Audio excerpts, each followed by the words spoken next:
Welcome to Beyond the Balance Sheet, the podcast that helps advisors, clinical professionals, and affluent families understand the complexities of issues related to our mental, physical, and emotional well-being.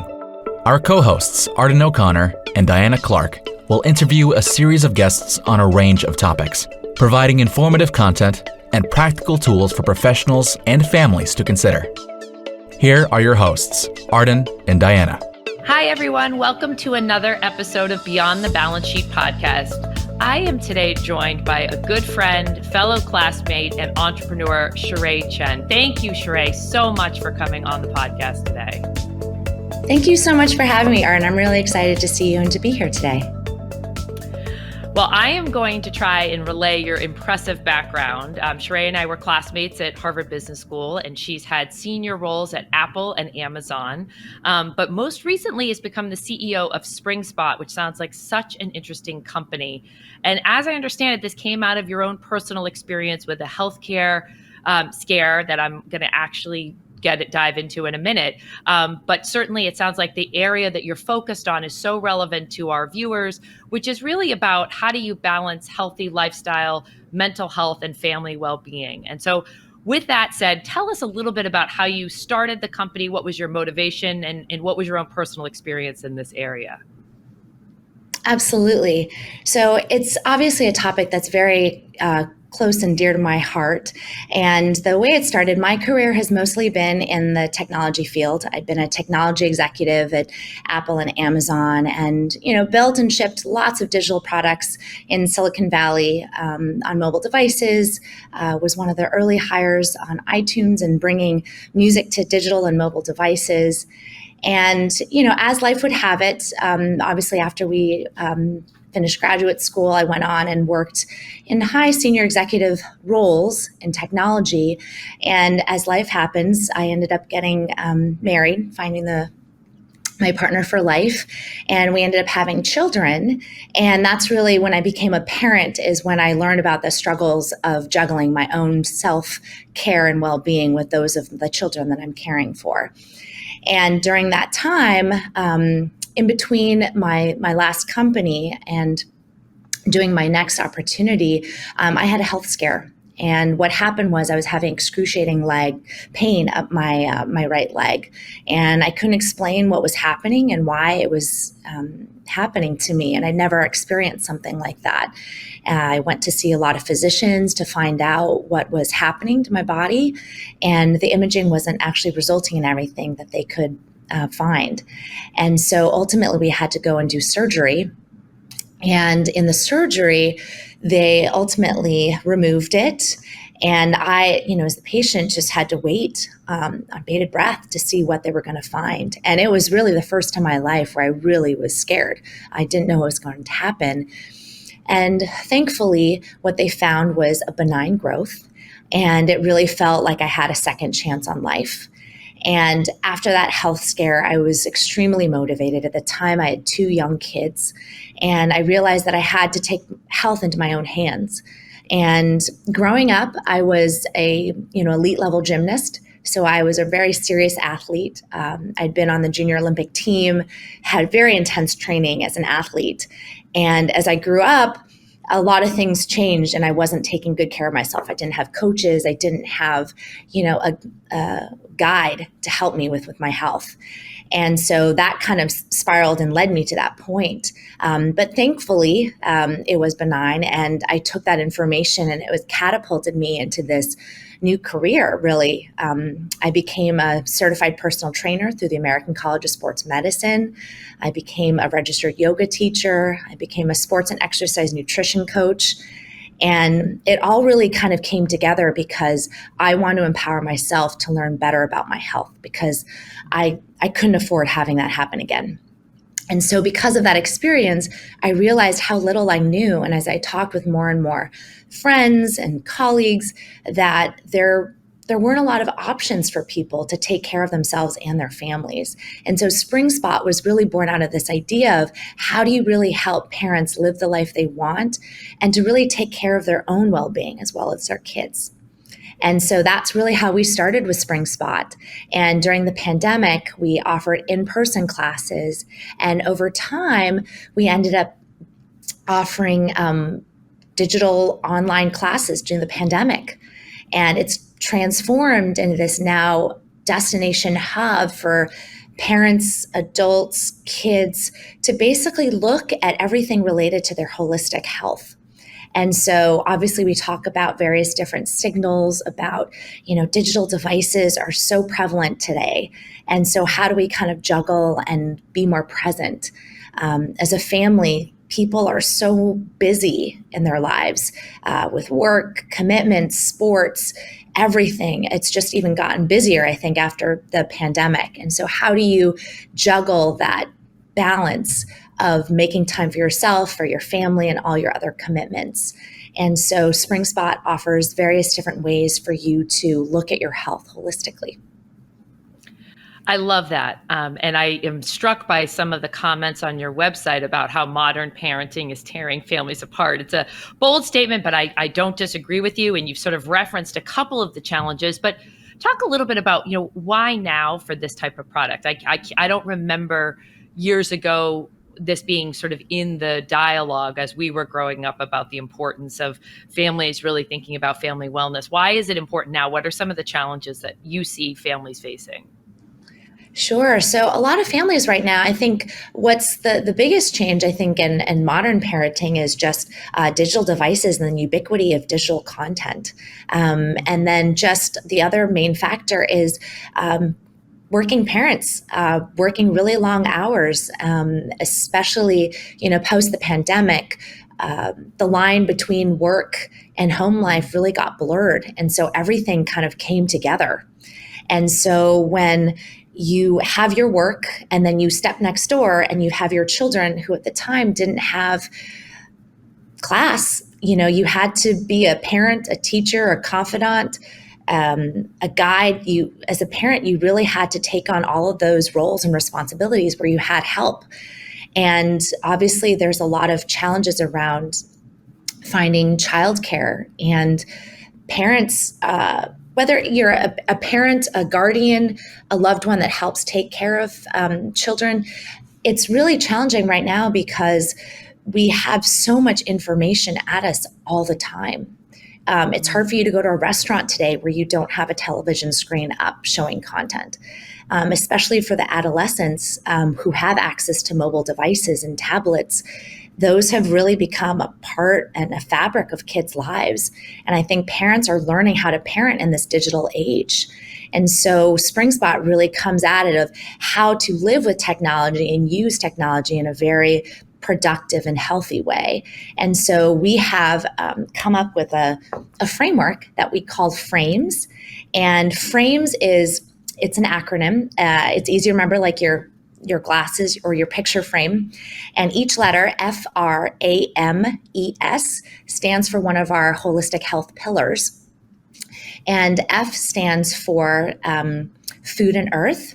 You really are what you eat. And you have to learn about the functional benefits of food and nutrition.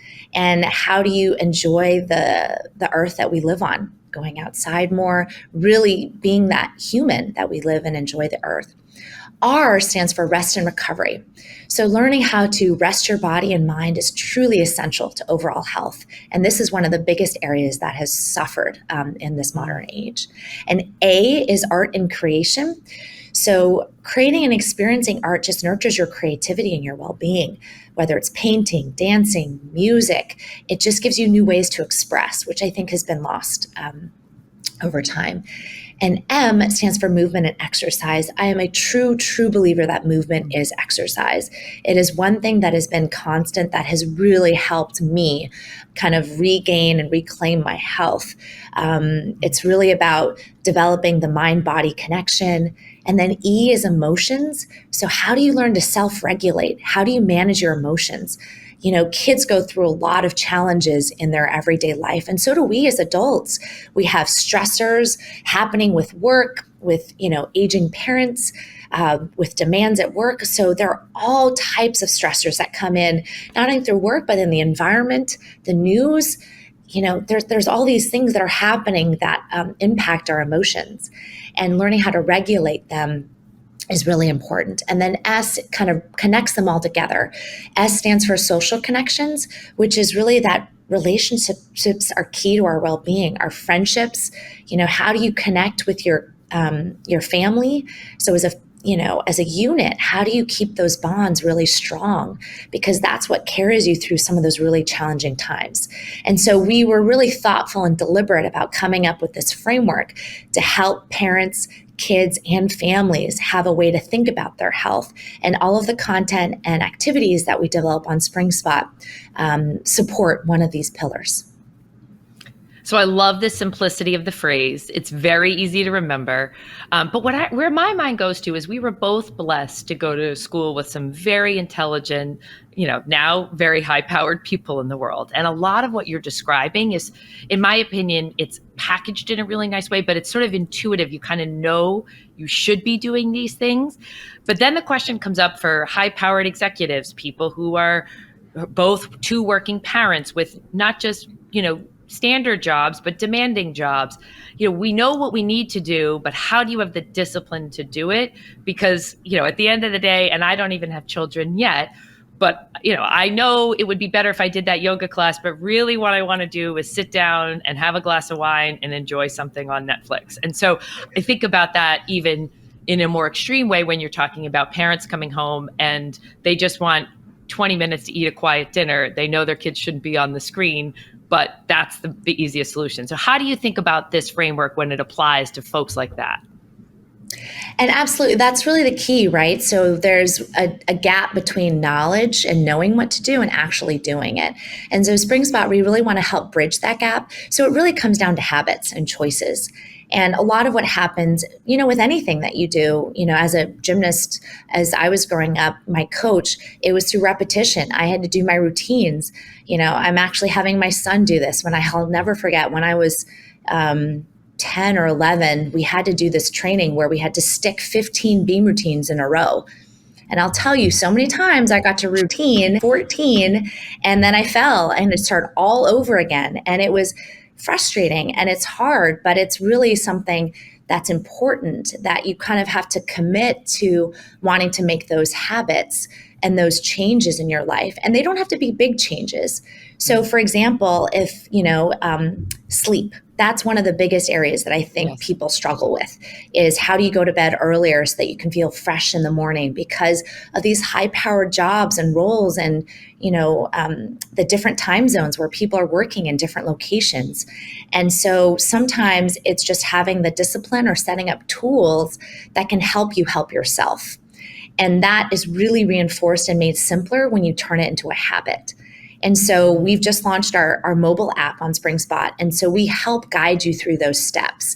So when you have a program where you need to get food on the table, or you want to find alternative ideas to entertain the kids that aren't necessarily just on the screen that can occupy them, or, giving you ideas and inspiration for alternatives. Because I think that's what it comes down to, is that when we grow up, we didn't have a curriculum. When we went to school and we went to college, we didn't really have education of like how to parent in a digital age. And so now, just like teachers in the school, they're having to learn, how do you teach kids who've gone through like 2 to 3 years of this pandemic, how to interact with people together and have friendships and not have enough sleep.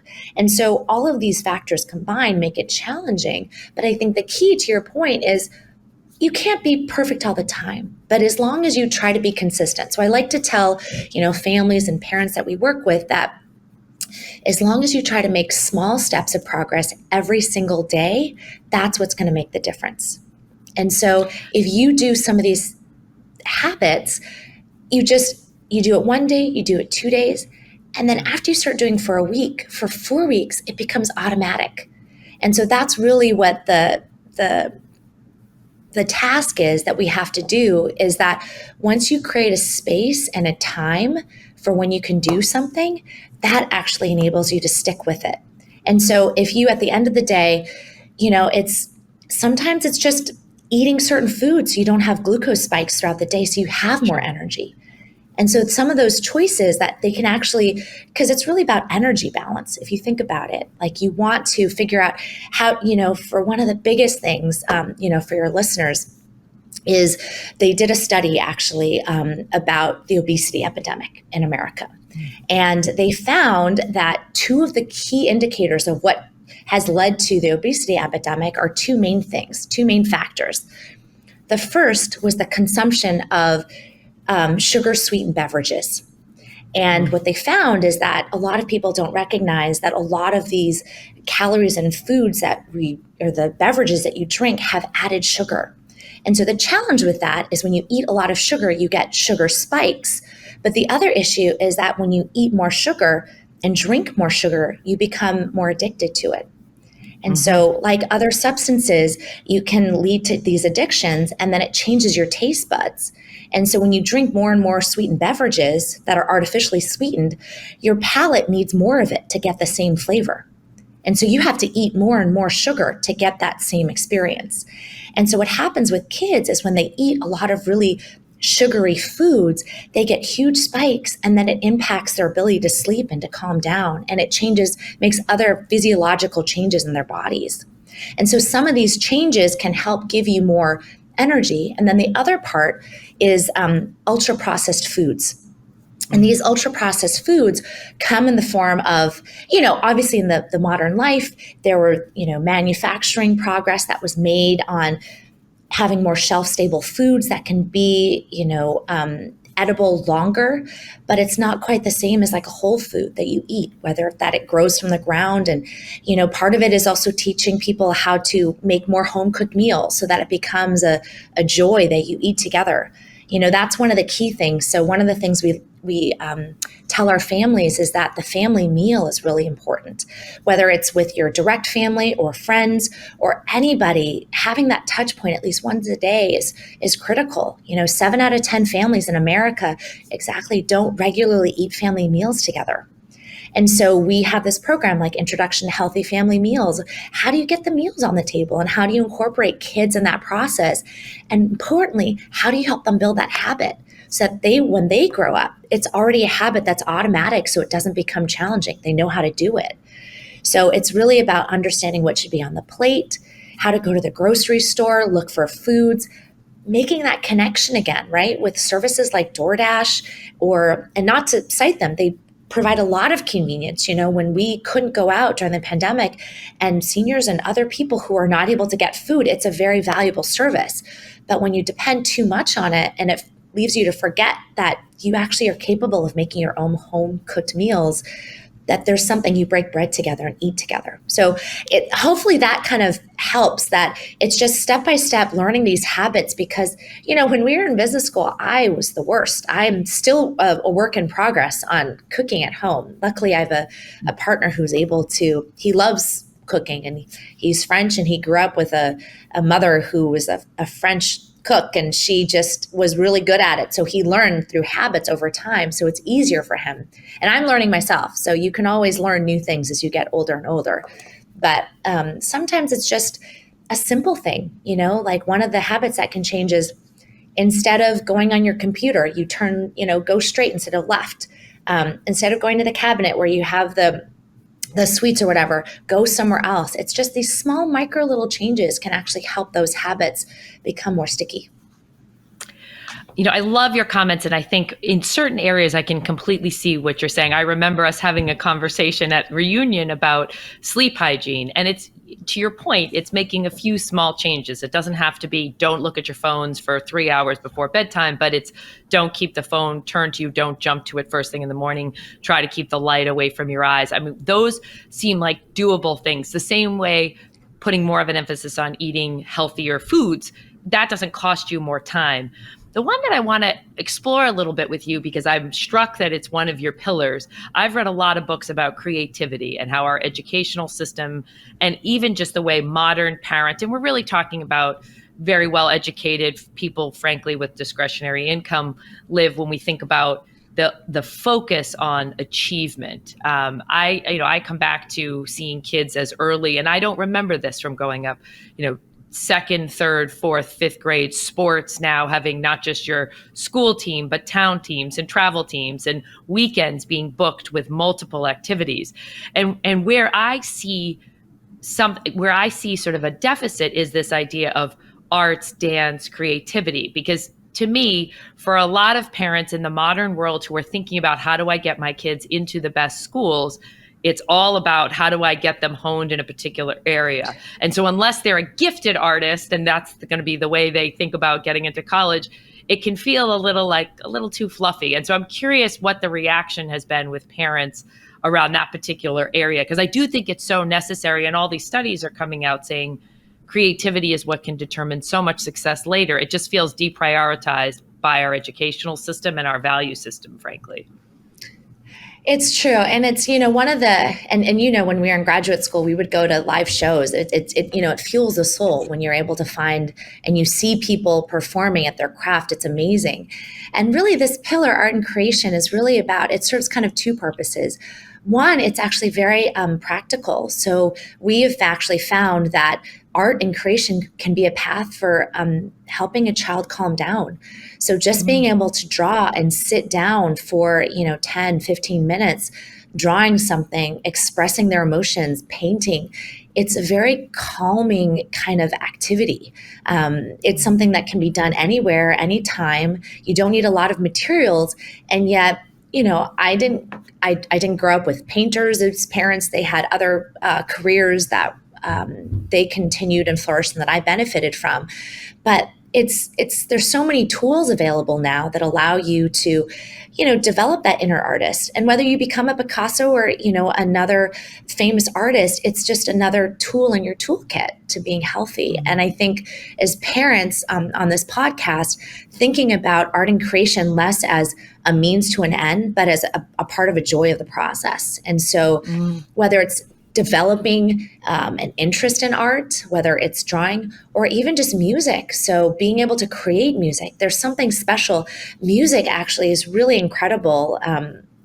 There's so many studies that show that when you learn music earlier on, it actually develops the connections in your brain much faster so that you can learn faster. It's kind of like mental gymnastics, where when you have to learn, it's like a new language where you have to learn this theory and how to translate that music into the sounds. And it activates your brain in so many ways that it's so beneficial for your children to learn. And then it's a lifetime skill, in the same way that movement, if you can learn to play tennis or you learn to go running, it's something you can enjoy much, much later in life. That music is another thing that you give the gift to your children that they can enjoy later with their kids. And so whether you become a professional musician or not, it really is a skill that can really give kids and adults even that channel for expression. And it's an outlet that you can have that you otherwise might not. And so that's why we included this pillar, because I think, to your point, it has been forgotten. And a lot of programs, they don't put as much emphasis on it, but I really do think it equally does benefit. And I've actually seen positive changes, when kids listen to great music. And it can even come down to music you listen into the car. There's a lot of, if you look at music that's been playing today, the beats per minute of songs have drastically increased. So you listen to the music that's played, it's super, super fast. And our brainwaves can't process it, like you can listen to a song at like 120 beats per minute. And they're regularly played on the radio. And so sometimes listening to classical music or more relaxed, slower songs can actually help you enjoy and unwind just because the speed of the music is slower. And so finding ways of infusing music can come in different ways, whether it's playing an instrument, singing a song, whether, if you have a young child at night, singing to them at night, you benefit from that connection of just having something musical. So at night, I sing to my daughter. I didn't have any formal music training, but I just love that connection of music with her. So yeah, I think there are plenty of ways to incorporate it into your life. And it's really more of a joy. And it doesn't have to be thought of as a means to college admissions, but it's just something that will, develop their children. And it can turn into something that's a passion, but you just never know unless you expose your kids to them. I think you're right. And I think the question or the point around emotional regulation is so key. I mean, we're in the mental health space. All we're seeing is very depressing statistics about rising rates of anxiety and depression among young children through, pre-adolescent years. And so anything we can do that gives them a sense of abilities to self-soothe, and ideally ones that are not attached to iPads or screens. I think those are preferred. I think not to say, again, I'm not a big believer that screen time is awful, but I do think, a lot of what you're describing to me is sort of back to basics parenting. It's sort of closer to the way I was raised, which is spend more time outdoors, play an instrument, eat a good meal with your family. And it's just interesting to see we've had all these other advancements, but some of the big pillars are really kind of taking us back to where at least my mom, those are the kinds of values she tried to impart in my father, years and years ago. Yeah. And that emotional regulation that comes, I think a huge part of it that has changed is it's scheduling, right? So when you have kids that are in sports, I've got 2 boys and a daughter, and my oldest is in competitive basketball, and the trainings, they have practice. Some of the facilities that are, depending on where you live, sometimes there's limited facilities. And so practice times sometimes don't even finish till like 8:45 or 9 p.m. So by the time you get home and kids have to do homework and eat, decompress, I heard the other day of a high school student, a mother was telling me that her son is a senior in high school and he does basketball practice, has a girlfriend. He doesn't go to bed till 1 a.m. And that lack of sleep, Arden, over time has huge repercussions on their mental health. And it's sleep, rest, because the brain it's on all the time. And it's not just, you need meditation. Sometimes you just need to, remove devices before they go to bed. And doing these different things that actually help kids just go to sleep a little earlier, because it's hard with devices, like keeping it a sanctuary where they can sleep well. And then the other key thing, like some of the emotional regulation, I mentioned that statistic about eating family meals together. That is crucial, because when you eat together as a family, you actually can connect with your kids and listen to them.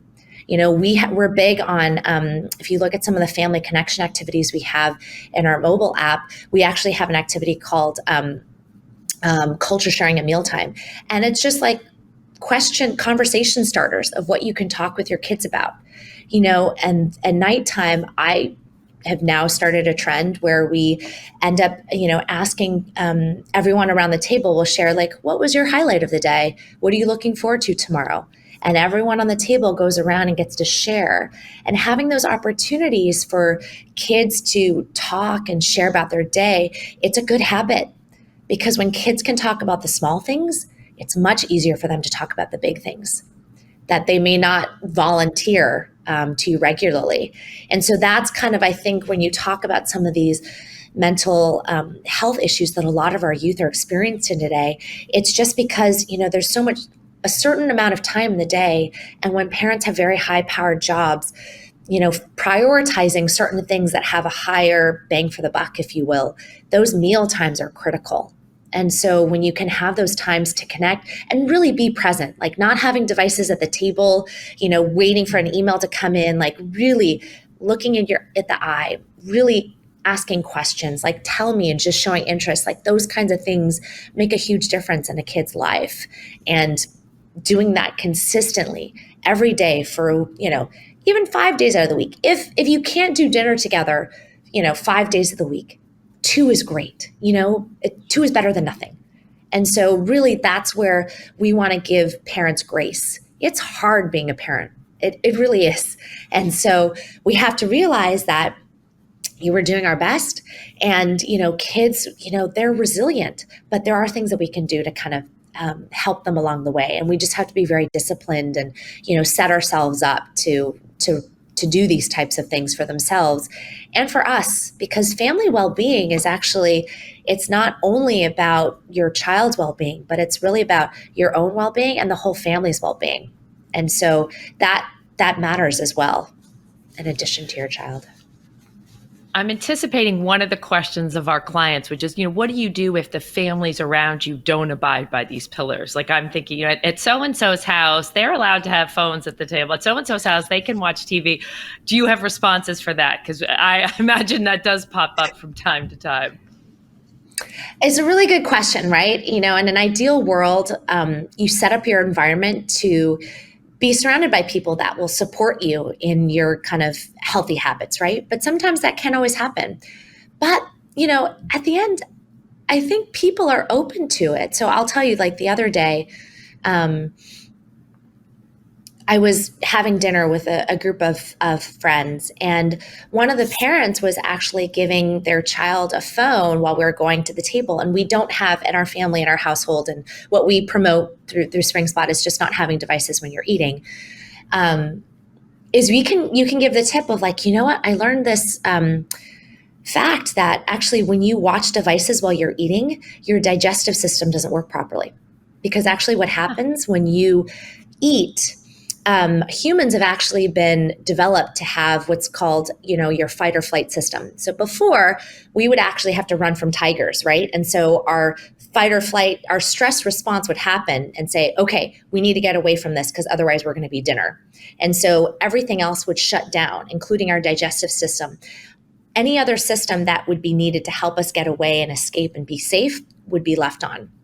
But in the modern day, we're not running from tigers and bears anymore, but we're having these digital devices that cause distractions. So when you eat a meal and you have a screen in front of you, whether it's a computer or your phone, you're scrolling through social media, you're checking your email, this is activating your sympathetic nervous system, which is telling your body, wait a second, this is a stressor. I need to shut down and only use the things that are important. And so what you'll find is if you regularly eat with a device in front of you, your body's not able to properly digest that food. And so over time, that can actually build up, digestive issues. You can have bowel issues. And then when you can't digest properly, it affects your mood. And so all these different things can happen. So you can, if you're with other people and they have devices at the meal, you can share a tidbit like that. And they're like, oh, I didn't know that. So it's less about a direct thing about the parenting style or whatnot, or it's just giving an alternative. It's like, oh, why don't you get off the device? Let's go play. I want to hear about it. You can find other ways of getting them to tactfully put the device down. And it's just kind of coming up with, and the more you do it, the more, the easier it becomes. And as you go over and with kids, if they're talking with each other, and they're talking about their day, or, they maybe play a board game, or maybe, having other things around the house that they can do besides just being on screens, which aren't necessarily bad. If they're playing, NBA 2K on their, PS2 and they're interacting with each other, that's actually, they're socializing, even through a screen, but at least they're interacting and it's not just one screen and 4 people are having to look over the shoulder and they're not interacting. There's beneficial screen time, right? And so when you're in a situation where you're with a family that may not, espouse or adopt all the habits, like think of it as an opportunity to, introduce something to them and, make it a productive thing, and you can share it in other ways. So it's a work in progress, and you just have to adapt based on like who you're with. But I think people prefer it once they learn that, oh, actually that was really pleasant. No device at the table. We just talked more. And then that is a positive, snowball effect of like, oh, we could do, I've seen families where they change it. They're like, oh, I didn't know we could do that. And then once you do it once, you do it again, and then it becomes a habit. And then you forget that, 2 months ago that used to have, screens at the table and now they're not. And, you can be that positive light that shares it. So it's kind of an opportunity to make those around you also kind of benefit from that as well. It's an excellent tip.